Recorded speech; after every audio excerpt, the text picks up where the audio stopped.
അവരാരായാലും പിന്നെ തിരിച്ചു പോവില്ല. ഞങ്ങള് വേണ്ടത് ചെയ്തോളാം. നിങ്ങൾ പോക്കോ, ഇപ്പൊ തന്നെ പുറപ്പെട്ടോ. ശരി, വാടാ. ഇന്നത്തോടെ നമ്മുടെ തലവേദന ഒഴിഞ്ഞു പോവുകണ്ണ. 5 സുന്ദരികൾക്കും ആരവനും വീണിരിക്കുന്നതാടാ. കത്രിയപ്പൂട്ട്. ആരും രക്ഷപ്പെടൂല.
കണ്ടിട്ട് ഇതൊരു ഹോസ്റ്റലാണെന്നേ തോന്നുന്നില്ല.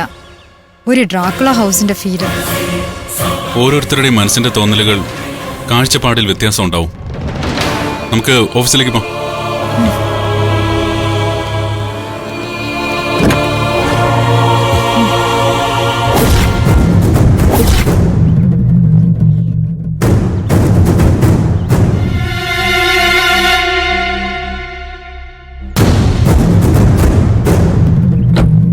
മാഡം ഡോർ അടച്ചില്ലായിരുന്നോ? താങ്ക്സ്. സെക്യൂരിറ്റി ആണല്ലേ? ഇതാണ് ഞാൻ പറഞ്ഞ സെക്യൂരിറ്റി അമ്പിളി. റീന മാഡം ഓഫീസിലില്ല സർ. മാഡം പുറത്തു പോയിരിക്കുക. അറിയാം. അമ്പിളി പോയി മന്ദാകിനി ഓഫീസിലേക്ക് പറഞ്ഞുവിട്. ശരി സർ.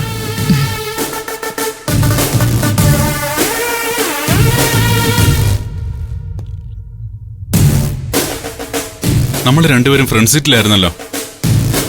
കാറിന്റെ ബാക്ക് സീറ്റ് എങ്ങനെ തുറന്നു? ആ സമയത്ത് അമ്പിളി ഇവിടെ ഉണ്ടായിരുന്നോ? ഇനി അമ്പിളിയാണോ ഡോർ തുറന്നേ? No idea. ഗബ്രി, ഇവിടെ വന്നപ്പോ എനിക്കെന്തോ ഒരു പ്രത്യേകത തോന്നുന്നു. ഡ്രാക്കുള ഹൗസ് പോലെ തോന്നുന്നു എന്നല്ലേ ആദ്യം പറഞ്ഞത്. ഇപ്പൊ ആ അഭിപ്രായം മാറിയോ? അല്ല, ഞാൻ ഉദ്ദേശിച്ചത് വേറൊരു തോന്നല.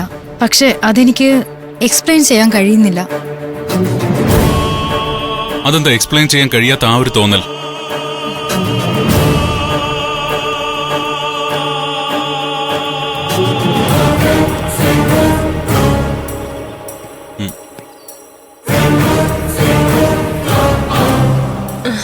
എന്താ സാറേ വരാൻ പറഞ്ഞേ? അമ്പിളി വെക്കോ. ശരി സർ.